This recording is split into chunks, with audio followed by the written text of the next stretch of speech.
Hello, this is Leslie Joyner Cunningham, and this is my Instructional Leadership Performance Task presentation. Say hello to Mr. D. Mr. D is in his 33rd year of teaching for Seminole County Public Schools and his 4th year teaching at Eugene Gregory Memorial Youth Academy. Prior to teaching at Eugene, he worked at the Endeavor School, which is one of the special centers for students with severe emotional behavior disabilities. Mr. D is a veteran teacher. He works with most of our most challenging students, and I wanted to observe Mr. D because he has a great relationship with students, and but he struggles with engagement and student participation. Mr. D teaches at Eugene Gregory, which is one of the 2 alternative schools in our district. Eugene Gregory serves middle and high school students. His class is a 9th grade world history class where he has currently only 2 students at the moment, 1 male, 1 female, and both students have scored a level 1 on their FSA in reading and in math.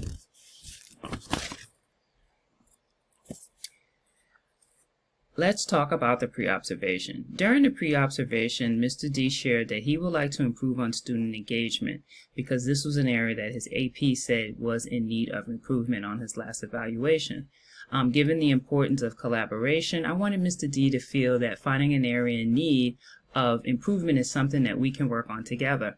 This is in line with Nolan and Hoover's principle that sharing of ideas is a team effort.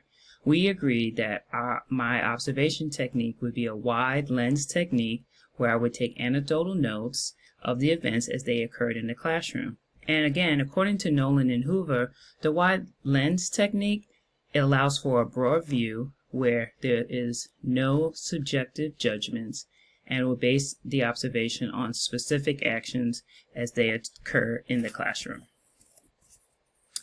During the observation, it was quite interesting. He did have the learning objective posted. He had the standards posted. I got to the lesson about 5 minutes after it began, and the students had just finished watching a video on medieval times. Then the students were given this picture, and they were asked to think about it, and he asked them, "What did you see?" Student number 1's first response was, "What?" as if he didn't even hear the question. And then student number 2 said, "I don't see any men." And Mr. D kind of wanted to probe a little bit more, so he asked the students, "What kind of things are these merchants selling?" to help the students kind of elaborate on their initial response.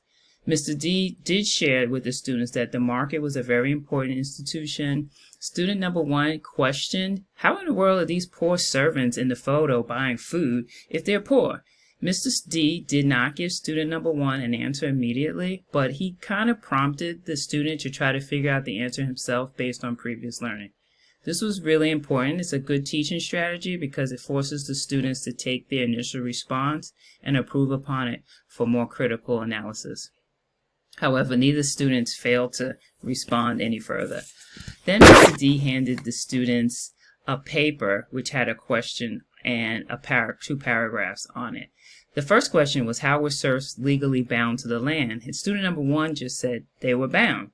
And then he drew this face underneath. Student number 2 didn't say anything, did not write anything. At this point, Mr. D just kind of gave the students the answer to both questions. And even though they didn't write much, Mr. D gave them another assignment that involved looking at this map. He asked the students to write down 3 pairs of trading centers from a previous lesson that they had already learned about. And student number 1 blurted out, "This is the last thing I'm writing, and then I'm going to sleep." So at that point, Mr. D shared an article with the students, and he asked student number 2 to read aloud. And student number 1 blurted out, "She can't read. Why did you call on her?" And at this point, Mr. D attempted to encourage student number 2 to kind of read, but she refused at that point. And then Mr. D just read the text himself. He really wanted to have a group discussion about the text to determine comprehension, but student number 1 continued to interrupt. And for 5 minutes, student number 1 interrupted. He was walking around the classroom, throwing insults at student number 2, talking about very off-topic comments, singing, rapping, throwing up gun signs and whatnot. So at that point, Mr. D, unfazed, decided that they would play a column game. And that was a good idea because it got student number 1 back in his seat, re-engaged, even though I noticed that the subject of the column game was not, did not relate to the objectives, but it was a good way to kind of get the students back on task. It really was a collaborative effort. They did start to talk and kind of like have this competitive moment with each other. So it served its purpose, I guess, for the moment. During the post-observation, my goal was to ask Mr. D some generative and reflective questions with the intentions of determining best instructional practices to improve student learning. According to Taylor and Chanter, the process of generative thinking involves using evidence, analyzing the evidence, identifying research-based strategies, and coming to an agreement on next steps. As you can see, I shared my anecdotal notes of the lesson, but here are some of the questions that I asked in our post-conference. Taylor and Chanter note that data and evidence are used to ascertain what is being learned, by whom, and under what conditions. It was important to give Mr. D an opportunity to reflect on the lesson, because when teachers reflect on their practice, they question their own pedagogy, which will in turn lead to professional growth. These were some of the reflective, generative questions that I asked Mr. D. How do you think the lesson went? Tell me what you think went well. He said that student number 1 is usually asleep, and today he gave some good responses. And student number 2 participated a little bit more than usual. So I'll leave this up so you can see for a few minutes some of the questions. I asked him, what did you find funny about this class? And he said student number 1 and all of his off-topic shenanigans.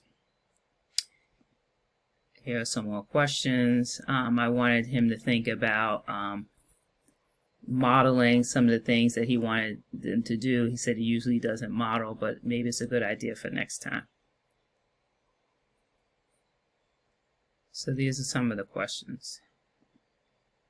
When we were done, I wanted him to we wanted to kind of use the data and look at the notes that I took during the lesson and discuss some strategies for change.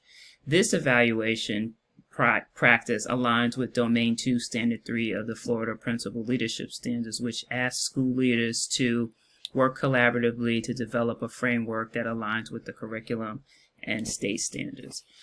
We talked about maybe needing a review of the classroom rules and procedures along with modeling the expected behaviors. We talked about research-based strategies such as reciprocal teaching, which will help support cooperative learning and comprehension. We talked about project-based learning where the students can create projects such as drawing and maybe some technology-based presentations. And finally, the need to kind of have more of a student-centered environment so they can take a more active role in the classroom experience. As I reflect back on the lesson, I felt like it was productive, it was positive, it was collaborative, and it was reflective. The goal was to kind of allow the teacher to share ideas to improve learning. He was open to allowing me to support him in my post-observation. I wanted him to understand that research-based instructional practices and would contribute to the overall learning. As I reflect on the 8 skills of the instructional leadership model, I believe that Mr. D was willing to do whatever it took to improve on his learning. Our discussions, again, were collaborative, and generative thinking, questioning techniques were used to open the door to him, Mr. D, reflecting on ways to improve student learning and student engagement. And I wanted to remind Mr. D that my support is continual and important to improving his teaching pedagogy. Okay, thank you.